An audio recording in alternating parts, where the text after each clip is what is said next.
우리는 지난 시간 기억이 됩니까?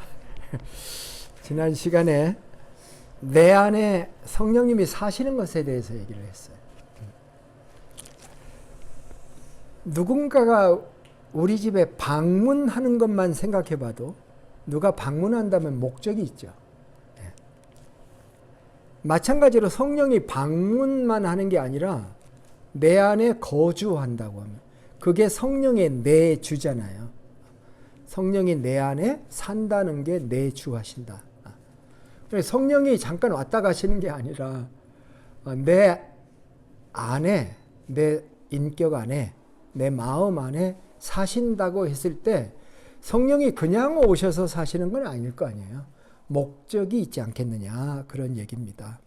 로마서 8장은 그 성령이 내 안에 사시면서 하시는 많은 일들에 대해서 이렇게 설명을 하고 있는데 지금 하나씩 살펴보고 있는 중이죠. 오늘의 말씀은 그 내 안에 계신 성령님이 하시는 일 중에 하나인 성령이 우리를 인도하신다, 가이드하신다, 혹은 리드하신다. 이런 인도하신다라고 하는 것에 대해서 말씀을 나누려고 합니다. 누군가 나를 가이드해 준다고 하면 좋죠, 그죠? 근데 그분이 성령 하나님이라면 어떻습니까? 시각 장애인들에게는 가이드를 해주는 그런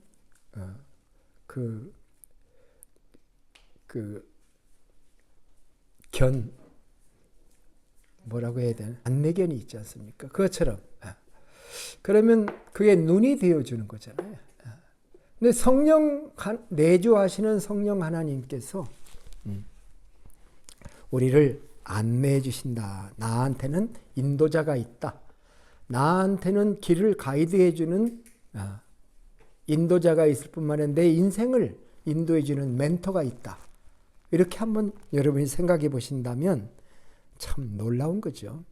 그래서 오늘은 제목이 인도하시는 성령님인데 무엇으로 어떻게 우리를 인도하시는가, 어느 방향으로 인도해 가시는가, 세 가지를 얘기해 보려고 합니다. 그 첫 번째는 이제 3절 4절에 있는데요. 설명하기 전에 먼저 결론부터 얘기하면 성령은 우리를 율법의 요구를 이루어내게 하시는 쪽으로 우리를 인도합니다. 그걸 다른 말로 하면 성령 하나님은 우리를 거룩한 삶으로 인도하신다. 그 얘기를 하고 있는 것입니다. 우리를 거룩함으로 인도하신. 자, 3절 4절을 보겠습니다. 율법이 육신으로 말미암아 연약하여 할 수 없는 그것을 하나님은 하시나니 곧 죄로 말미암아 하나님은 하시나니 동그라미 쳐보세요.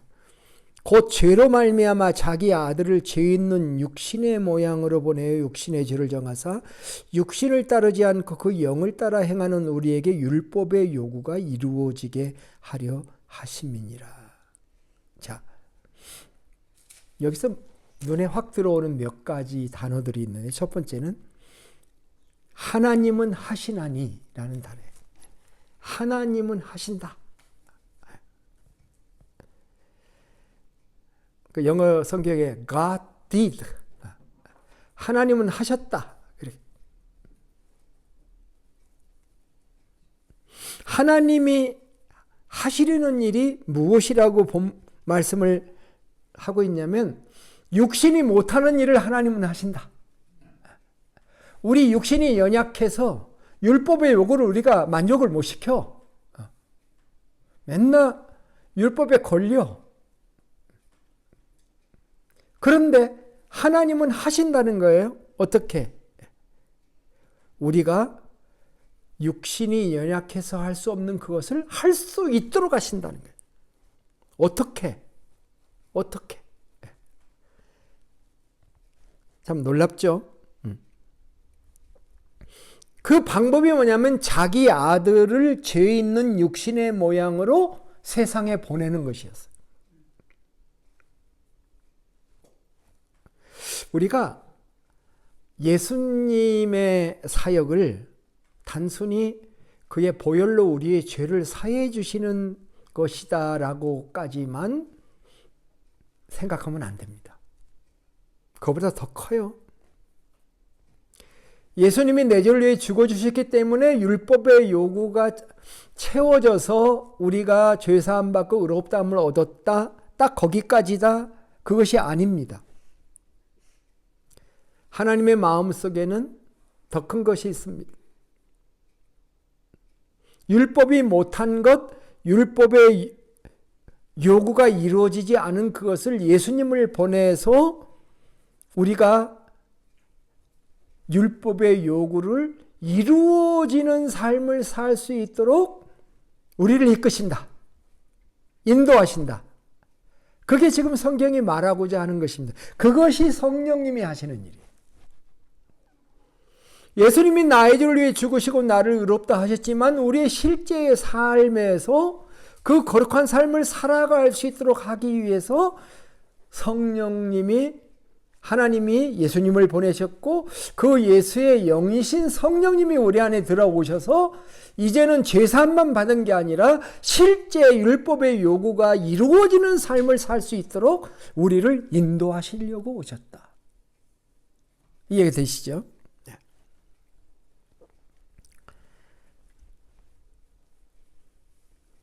이것이 성령께서 우리를 인도하시는 방향이에요. 어떤 사람은 성령을 이상하게만 쓰려고 그래요. 성령을 뭘 찾아내는데 도구로 쓴다든지. 성령님 어디에 금이 있는지 가르쳐 주세요. 이 서부 개척 시대에 사람들이 서부에 와가지고 금강을 개척할 때 기도 열심히 하죠. 성령님 금이 어디에 있어요? 성령을 그런 데다가 쓰면 안 되겠죠.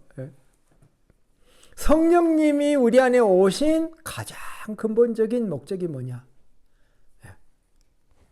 율법의 요구를, 그 율법의 요구가 뭐니까 말씀대로 사는 거잖아요.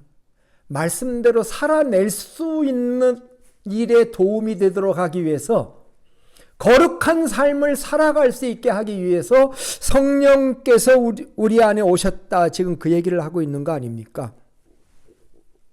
여기서 성령이라는 단어를 한번 생각해 봅시다. 성령. 우리가 잘 듣고 아는 단어입니다. 성자는 거룩성자죠. 영자는 무엇입니까? 신령 영자예요. 성령을 영어로 뭐라고 합니까? Holy Spirit이죠. 거룩한 영입니다. 자, 내 안에 율법의 요구를 이루고 하나님의 말씀대로 살아가서 거룩한 삶을 이루는 데 있어서 그것이 가능한 Holy Spirit, 거룩한 영이 우리 안에 들어와 계시다 이 말이에요. 우리가 삼위일체 하나님이 다 거룩하신 분이에요. 그렇지만 Holy Father나 Holy Jesus라는 말을 잘 안 쓰잖아요. 우리 그 대신 Holy Spirit이라고 쓰잖아요. 거룩한 영이라는 말을 우리가 주로 사용하는 것이 바로 그것이죠. 성령은 우리들이 하나님의 말씀을 순종해서 율법의 요구가 이루어지는 방향으로 우리를 이끌어 주시는 하나님이시다. 그래서 우리는 율법이 하나님의 말씀이고 하나님의 말씀의 요구는 예수님의 죽음으로 다 완성되었으니 그것이 끝이다. 나는 어떻게 살든지 큰 문제가 없어. 그게 목적이 아니고 하나님은 더 큰 비전을 우리 안에 가지고 계셔. 내가 예수의 피로 너희를 용서했지만 나는 거기에서 만족하지 못해. 나는 실제 너희들이 삶에서 율법의 요구를 이루어낼 수 있도록 너희 안에 성령 하나님을 보낸 것이고 그 성령이 동력이 되어서 너희가 이 세상에서 거룩한 삶을 살아갈 수 있는 존재로 내가 만들려고 한다. 이것이 하나님의 계획입니다. 예수님께서 요한복음 17장에서 그들을 진리로 거룩하게 하옵소서. 아버지의 말씀은 진리니이다 라고 기도하셨죠. 17장 17절. 어쩌면 그런데 16장에서 성령님에 대해서 그렇게 많이 얘기해 주셨잖아요. 내가 떠나가면 너희에게 유익이다. 다른 컴포터 보혜사가 오셔서 너희를 진리 가운데 인도해 줄 것이고 내가 너희들에게 말한 것을 생각나게 하고 깨닫게 해줄 것이다. 예수님이 그렇게 말씀을 하신 것을 기억합니다. 성령은 사실 우리가 처음 예수 믿는데도 역사하셨죠. 그래서 고린도전서 12장 3절에서 그러므로 내가 너에게 말하노니 하나님의 영으로 말하는 자는 성령으로 말하는 자는 누구든지 예수를 저주할 자라 하지 아니하고 또 성령으로 아니하고는 누구든지 예수를 주시라 할 수 없느니라. 우리가 예수님을 주님으로 영접하는 일에도 성령님이 역사를 하셨기 때문에 내가 알든 모르든. 근데 그 예수를 믿게 하는 영인 성령은 내 안에 들어오셔서 나를 거룩한 존재로 거룩함으로 나를 인도하신다. 성령이 가장 잘하는 일이 거룩인데 대표적인 말이 성령은 거룩한 영인데 그 성령이 내 안에 들어오셔서 하는 첫 번째 인도하심은 나를 거룩함으로 인도한다. 할렐루야. 이것이 성령님의 내주의 이유이다라고 하는 것입니다. 성령님을 통해서 우리가 할 수 있는 많은 일들이 있어요. 은사도 받을 수가 있고 기적도 경험할 수 있고 치유도 경험할 수 있고 성령을 통해 열매도 맺을 수 있고 여러 가지 것이 많지만 그 성령 자체가 거룩한 영이기 때문에 그 성령님이 들어오셔서 나를 거룩하게 하는 이것이 가장 근본적인 성령 충만. 말은 성령 충만하다고 하면서 온갖 말씀 떠난 삶을 거짓이 자기의 입에서 나오는 옛날에 그런 말들을 해요.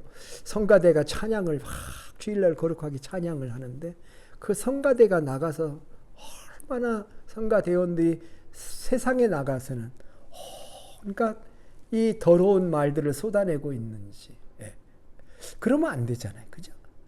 우리의 삶 속에서 성령 충만한 모습이 성령 충만이라고 하는 것이 어떤 은사의 나타남으로만 볼 게 아니라 거룩함으로 나타나는 것이 가장 기본이고 그것이 특성이잖아요. 그래서 성령의 내주는 나를 거룩하게 하기 위해서 오셨다라고 하는 것입니다. 나를 명목상의 하나님의 자녀가 아니라 실제로 하나님의 자녀라는 사실을 확신시켜주는 14절 우리가 읽었는데요. 무릇 하나님의 영으로 인도함을 받는 사람은 곧 하나님의 아들이라. 자, 그러니까 3절로부터 8절은 인도한다는 말이 안 나와. 그런데 어디서 제가 성령의 인도하심, 거룩으로 인도하심에 대한 얘기를 했느냐. 따른다는 말에서 반대로 생각하면 돼요. 3절에서 8절에는. 따르는 자, 그랬잖아요. 따른다고 하는 것은 누군가의 인도하심을 전제로 하지 않습니까? 그렇죠? 그리고 14절에서는 분명히 얘기하기를 무릇 하나님의 영으로 인도함을, 인도한다는 뜻이잖아요. 성령은 하나님의 아들들을 인도하시는 분이시다라고 하는 사실을 생각하면서 그런 이 성령 하나님의 내주를 생각하면서 내 안에 거룩함을 이루기 위해서 오신 성령님을 환영하고 인정하고 영접하고 그 성령의 내 안에서 나를 지배하시도록 성령님 나를 다스려 주세요. 내 생각도 다스려 주세요. 내 언어도 다스려 주세요. 그리고 내 감정도 다스려 주세요. 그래서 거룩한 성령님의 특징이 나의 삶에서 그대로 드러날 수 있게 해주세요. 하고 우리는 내 안에 계신 성령 하나님과 대화하고 기도하고 그 성령님을 인식하고 느끼면서 늘 성령 충만한 삶을 살아갈 수 있기를 주님의 이름으로 축복합니다. 자, 두 번째, 성령은 우리를 어디로 인도하시나? 5절, 6절의 말씀이 있습니다.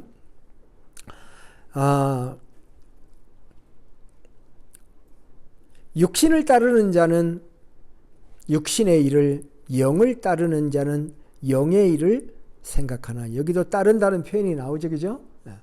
그러니까 따른다는 것은 누군가를 따른다는 것이고 누군가의 인도를 따른다는 것이죠.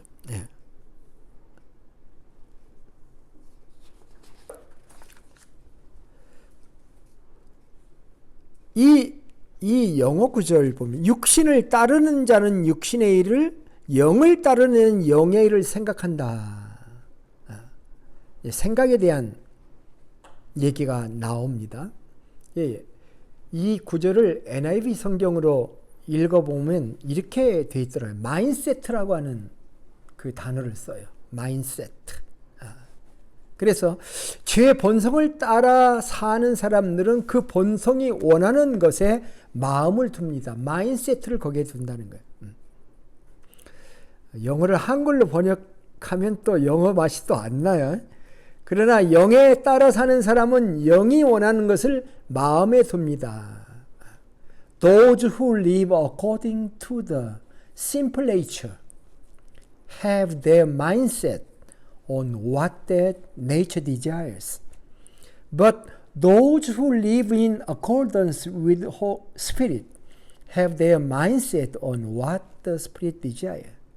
마인셋을 육에다 두는 사람은 육이 원하는 것을 행하고, 마인셋을 성령에다 두는 사람들은 성령이 원하는 것을 하게 된다. 지금 이렇게 말씀을 했습니다.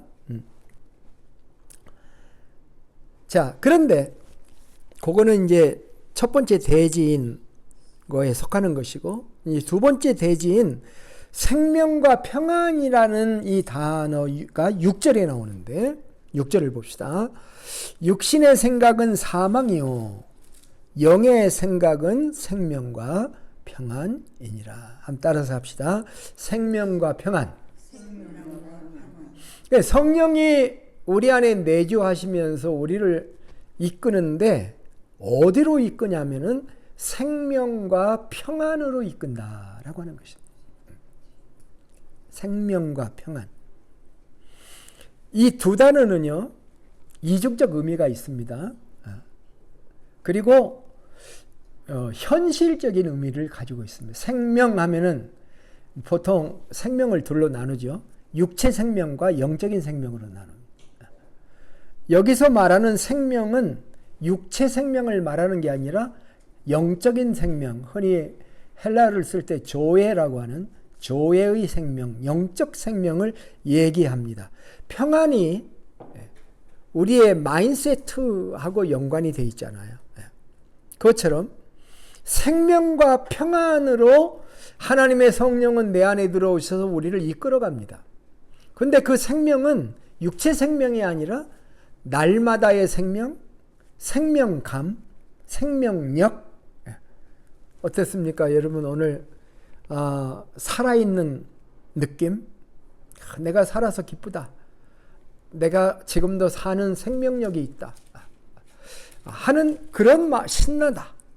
세포가 살아있는 것 같아. 이런 게 생명력이거든요. 그런데 그 육체 생명력뿐만이 아니라 영적 생명력, 생명과 평안으로 하나님의 성령은 나를 인도해 가신다. 그러니까 두려울 게 없다는 거예요. 성령이 나를 이끌어 가시는 길은 생명과 평안의 길로 나를 이끌어 가시는 것이다 라고 하는 것입니다. Life Giving Spirit 이라는 단어를 생명의 성령의 법이라는 단어인데요. 생명을 주는 성령. 성령님을 따라가면은 우리의 삶이 무미건조할 것인가? 그렇지 않습니다. 반대입니다. 생명력과 라이프 기빙 스피릿을 우리는 가지고 있는 자들입니다. 생명을 주시는 성령이기 때문에 살아있는 모든 것이 생명력을 가지고 있습니다.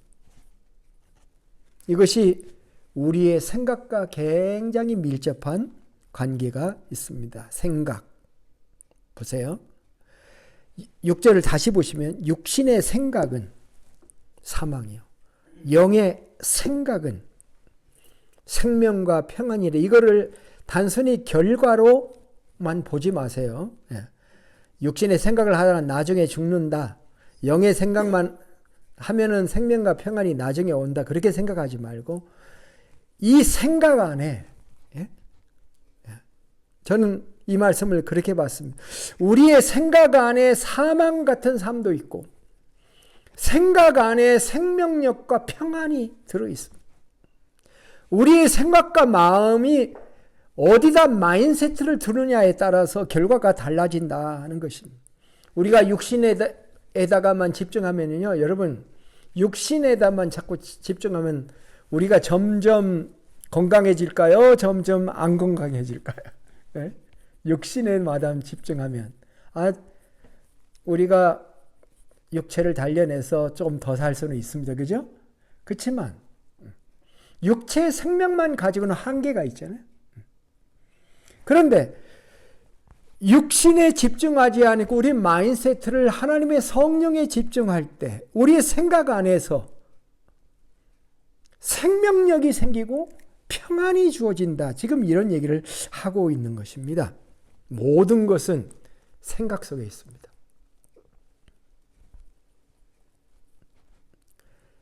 모든 현상과 결과는 외부 요인에만 의해서 결정되는 것이 아니고 내 마음의 작용, 생각과 의지에 따라서 달라질 수 있지 않습니까? 우리가 두려워한다는 것은 생각 속에서 두려워한다는 거잖아요. 염려하는 것도 생각 속에서 두려워하는 것입니다. 이것을 우리가 지배하지 못하고 육신이 지배하고 육적인 것들이 나를 지배할 때, 세상이 지배할 때 우리는 두려움과 혼란 속에서 감정의 우울증을 경험할 수밖에 없는 것입니다. 그렇기 때문에 성령을 따라가면 생각 속에 생명력과 평안을 유지할 수 있게 된다. 그것으로 성령은 우리를 끌어가신다. 성령은 우리가 우울하기를 원치 않습니다. 기쁨 가운데 살기를 원해요. 온갖 성령의 열매를 맺으면서 충만한 삶을 살기를 원합니다. 그런데 왜 우리는 그 성령 하나님의 충만함을 날마다 경험하지 못하고 살까요? 우리의 생각 속에 그 성령님의 지배를 받지 않기 때문입니다. 이럴 때 그것이 잘 안 될 때 해야 되는 게 기도입니다. 우리가 빌립보서 4장 6절 7절 암송했죠. 아무것도 염려하지 말고 오직 모든 일에 기도와 간구로 너의 구할 것을 감사함으로 하나님께 아뢰라. 그럼 염려하지 않고 모든 일에 기도만 하고 감사함으로 나아가면 하나님이 모든 걸 즉답해 주시는 하나님이신가? 그 구절이 그걸 얘기하고 있나요? 아니에요. 뭐라고 얘기해요? 그리하면 모든 지각에 뛰어난 하나님의 평강이 그리스도 예수 안에서 너의 마음과 생각을 지키시리라 이렇게 얘기했잖아요. 예? 기도하면 환경이 안 바뀌는데 뭐가 바뀌냐면 내 마음과 생각이 바뀌는 거예요. 근데 사실 내 마인세트, 아까 마인세트 얘기했잖아요. 마인세트가 바뀌면 환경이 바뀌는 거예요. 그 환경이 안 바꿔도 괜찮아. 안 바뀌어도 괜찮아. 마인셋이 바뀌면 내 마음속에 하나님의 나라가 이루어지고 성령의 지배를 받게 되면 그것을 극복하게 되는 거잖아요. 성령이 원하시는 게 바로 이 생명과 평안으로 우리를 인도하기를 원하시는 거예요.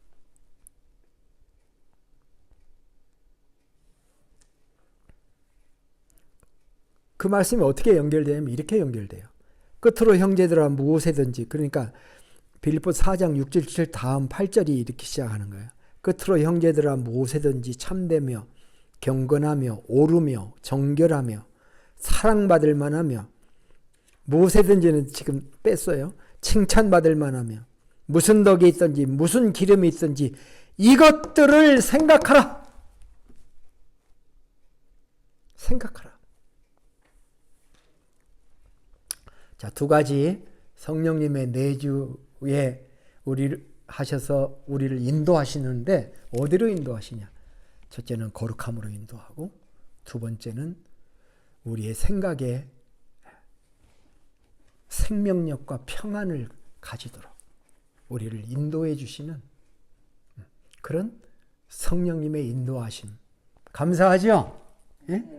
우리의 생각과 마인세트가 변해져서 기도를 통해서 그것이 변해지면 우리는 그렇게 간절히 원했던 것이 없어도 살 수 있고, 문제가 되지 않고 더 크신 하나님의 나라의 백성으로 하나님의 말씀을 지켜낼 수 있고 거룩한 삶을 살아갈 수 있는 줄로 믿습니다. 세 번째 마지막 말씀은, 성령은 우리를 하나님을 기쁘시게 하는 길로 인도합니다.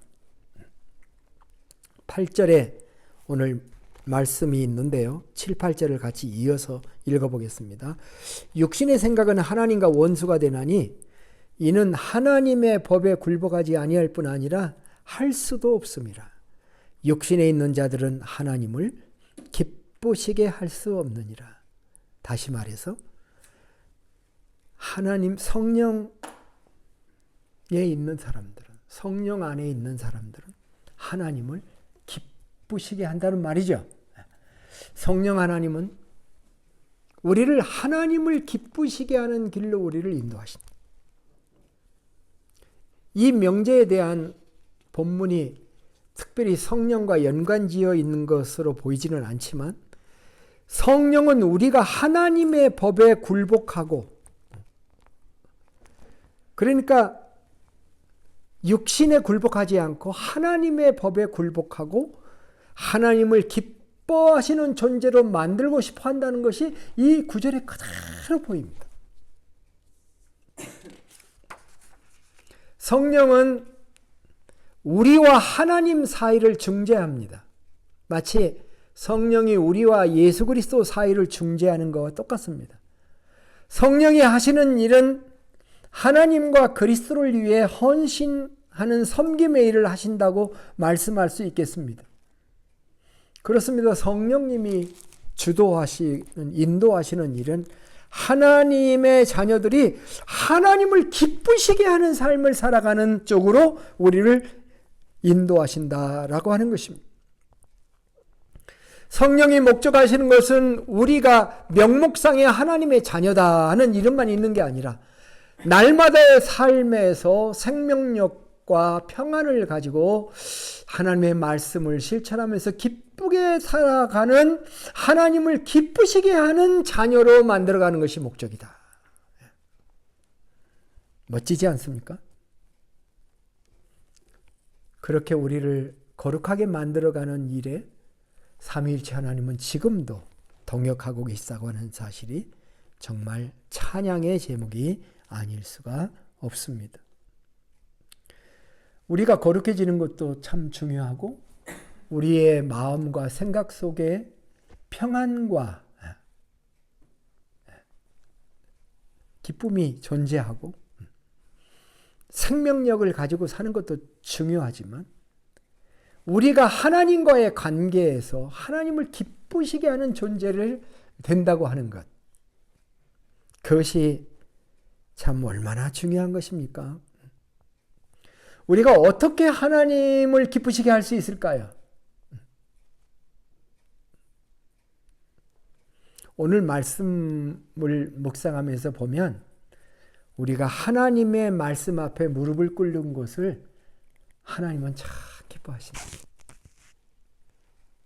하나님, 제 생각은 이런데요. 말씀이 이렇게 얘기하네요. 제 생각을 적겠습니다. 하나님의 말씀대로 선택하고 그 길로 가겠습니다 하고 하나님께 굴복하고 하나님께 순종하는 길로 나아가면 이것이야말로 하나님을 기쁘시게 하는 것이다 라고 하는 말씀이 본문에 명확하게 보이는 것입니다. 믿음이란 무엇인가요? 믿음이라고 하는 것은요, 말씀에 대한 믿음입니다. 우리가 날마다 말씀을 읽어야 될 이유가 거기에 있습니다. 믿음은 그냥 내가 생각하는 것을 믿는 것이 아니에요. 바라는 것을 믿는 게 믿음이 아니에요. 믿음은 하나님의 말씀에 대한 믿음으로부터 시작합니다. 히브리서 11장이 그것을 우리에게 잘 얘기해 주죠. 믿음으로 모든 세계가 하나님의 말씀으로 지어진 줄을 우리가 아나니 보이는 것은 나타난 것으로 말미암아 된 것이 아니니라. 믿음으로 아벨은, 믿음으로 에녹은 하면서 쭉 설명해 나갑니다. 히브리서 11장 6절에는 믿음이 없이는 하나님을 기쁘시게 하지 못하나니 하나님께 나아가는 자는 반드시 그가 계신 것과 그가 자기를 찾는 자들에게 상 주시는 이심을 믿어야 할지니라. 이렇게 얘기했습니다. 히브리서 기자는요, 11장에서 믿음의 선진들을 얘기하면서 창세기 2장, 3장은 빼놓고 4장에 나오는 믿음으로 아벨은 가일보다 더 나은 제사를 드렸다. 그 다음에 믿음으로 에녹은 죽음을 보지 않고 옮겼다. 이런 얘기를 합니다. 그럼 뭔 얘기냐면 2장, 3장에 등장하는 아담과 하와를 생략합니다. 믿음으로 하나님을 기쁘시게 못한 자들이다 라는 얘기를 하고 있습니다. 성령이 하시는 일은 우리가 육이 아니라 성령에 속하여 거룩한 삶을 날마다 성령의 인도하심을 따라 살면서 아버지를 기쁘시게 하는 삶을 살게 하고 싶다는 거예요. 그래서 이 목적을 가지고 우리 안에 거하시고 그가 그 일을 행하시고 계시다는 거예요. 아니, 우리 집에 사시는 분인데 무슨 일을 하는지를 모르면 도와줄 수가 없고 그 사람도 나를 돕기가 쉽지 않을 겁니다. 성령 하나님이 나를 거룩하게 위해서 내 안에 계시고 내 생각과 마음 속에 생명력과 평안을 주기 위해서 오셨고 그리고 내가 하나님을 기쁘시게 하는 진짜 자녀 되게 하기 위해서 오셨다라고 하는 생각을 우리가 안다면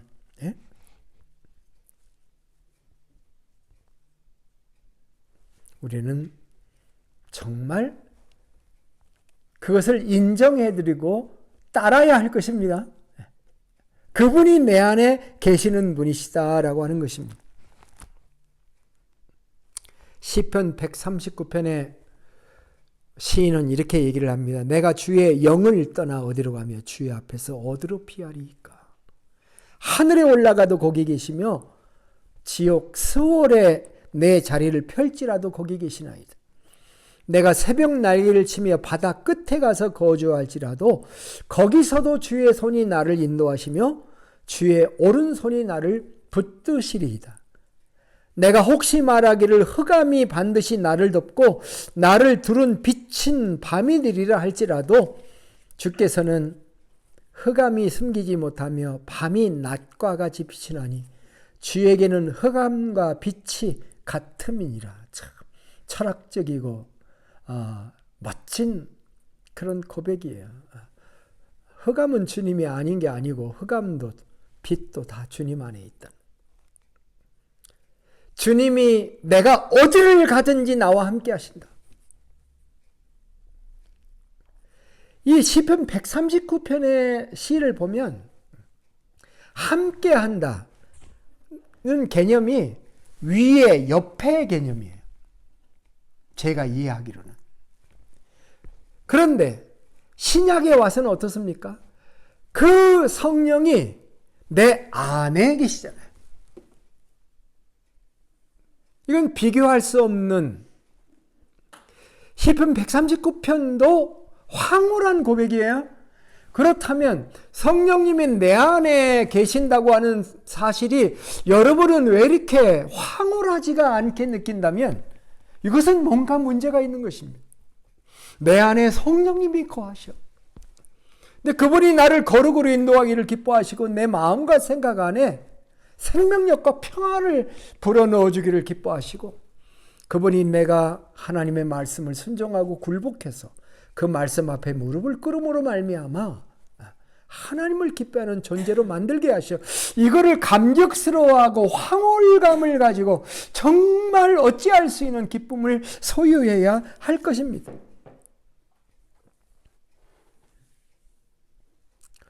구약의 엘리야 이야기를 생각이 났었는데요.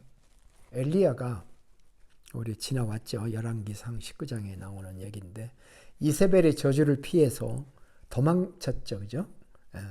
부엘세바를 거쳐서 광야로 하룻길을 들어가서 로뎀나무라는 나무 밑에 앉아가지고 죽기를 간청하죠. 죽는 것이 사는 것보다 낫겠습니다. 뭐 하나님한테 이렇게 얼마 전에 바알과 아세라 선지자 450명하고 싸워가지고 승리를 했던 엘리야가 급전 낙하를 해가지고 기전맥진한 엘리야에게 하나님께서 숯불에 구운 떡과 고기는 안 주셨어요. 숯불에 구운 떡과 물을 주셔서 원기를 회복하게 하시고 거기서부터 40일 40 낮밤을 지나서 하나님의 산 호렙에 도착했습니다. 하나님께서 호렙산 굴에 잠깐 두셨다가 어느 날 나와서 내 앞에서 저 산 앞에서 라고 말씀하시면서 서 있는데 갑자기 그 열왕기상 9장 11절 12절에 이렇게 적어놨어요. 여호와께서 지나가시는데 크고 강한 바람이 산을 가르고 바위를 부수나 바람 가운데 계시지 아니하며 바람 위에 지진이 있으나 지진 가운데에도 여호와께서 계시지 아니하며 큰 바람이 한 차례 지나갔어요. 그 다음에 지진이 한 차례 지나갔어요. 지진 후에 불이 있으나 불 가운데도 여호와께서 계시지 아니하더니 불 후에 세미한 소리가 있는지라. 바람, 지진, 불과 같은 체험, 막 경천동지할 체험 속에서도 말씀은 없었어요. 그런데 그게 다 지나간 다음에 세미한 소리가 있는지라 이렇게 기록해놨어요. 세미한 소리.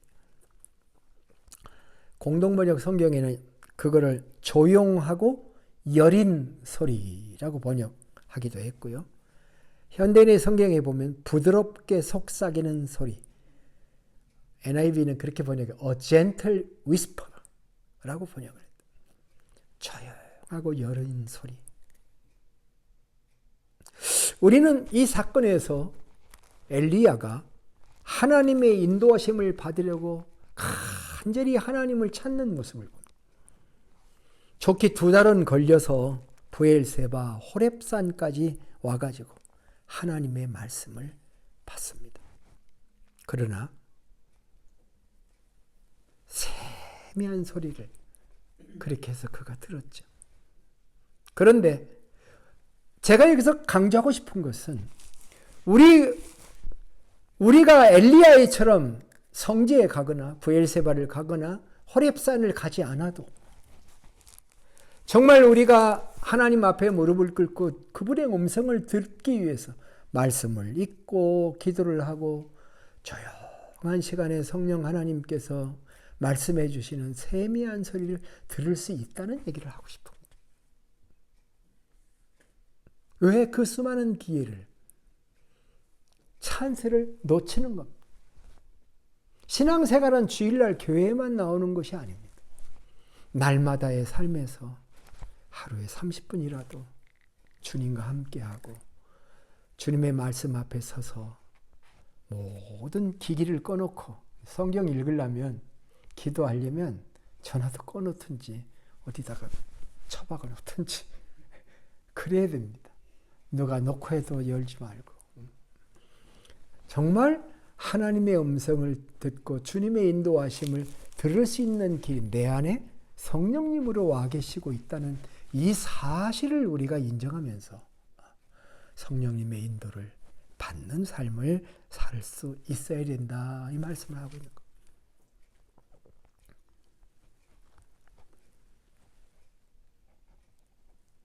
말씀을 정리하면 오늘 성령님이 왜 내 안에 내주하셨는가? 나를 인도하기 위해서 내주하셨다. 그 얘기를 했어요. 그럼 나를 어디로 인도하시는지를 알아야 나도 따라갈 거 아닙니까? 그냥 아무것도 모르고 목적지도 모르고 따라와. 그래서 한 걸음 한 걸음 따라갈 수도 물론 있습니다. 어떤 때는 그렇게도 따라갑니다. 그러나 누가 가자 그러면 오늘 목적지는 자이언트 캐년입니다. 자이언트 캐년 중에 어디입니다. 하고 목적지를 알고 가면 가는 사람도 기대감도 가지고 기쁨으로 거기에 동참하고 거기 내가 보고 싶었던 바로 그곳이었는데 제가 가니 참 기쁩니다. 이렇게 갈 수 있는 거잖아요. 오늘 본문 말씀을 제가 깊이 묵상하는 가운데서 엑기스를 오늘 여러분에게 딜리버리 하려고 노력을 한 겁니다. 성령 하나님께서 나를 인도하기 위해서. 인도자가 딴 집에 살면 오는데 시간 걸려요. 그죠? 근데 그 인도자가 내 안에 있어. 내 집에 있는 것도 부족하고 내 안에 들어와 계시오. 이렇게 생각하면서 내 안에서 나를 거룩하게 하고 내 생각과 마인세트 안에서 생명력과 평안을 주려고 하고 그리고 나를 하나님이 정말 기뻐하시는 자녀로 만들어 가려는 목적으로 하나님이 기뻐하시는 말씀에 굴복하는 존재로 만들어 가려고 하는 그 하나님의 인도하심을 받으며 세미한 음성을 듣고 대화하는 그런 아름다운 성도들이 되시기를 주님의 이름으로 축복합니다. 기도하겠습니다. 하나님 아버지, 오늘 우리는 성령님이 내주하셔서 하시는 한 가지 사실을 배웠습니다. 그것은 우리를 인도하시는 것입니다. 감사와 영광을 돌립니다. 비천하고 척박한 내 안에 오셔서 감정이 충돌하고 욕심이 충돌하는 이 믿지 못할 내 안에 오셔서 나를 거룩하게 만드시고 내 생각과 감정에 생명력과 평안을 주시려고 정말 하나님이 기뻐하시는 자녀, 그저 말만 이름만 자녀인 불신자와 다를 바 없는 존재로 살아가는 내 자신에게 만족하지 않으시고 나를 포기하지 아니하시고 나를 정말 하나님이 기뻐하시는 아들, 딸로 만드는 존재로 만들려고 이끌어 주시니 인도해 주시니 참으로 감사합니다. 이 인도하심을 따라 살기 원합니다. 인도해 주세요. 존귀하신 성령님, 나를 인도해 주시고 그의 인도하심을 따라가 성령으로 충만한 하나님의 자녀의 삶을 살도록 도와주시옵소서. 존귀하신 예수님의 이름으로 기도하옵나이다.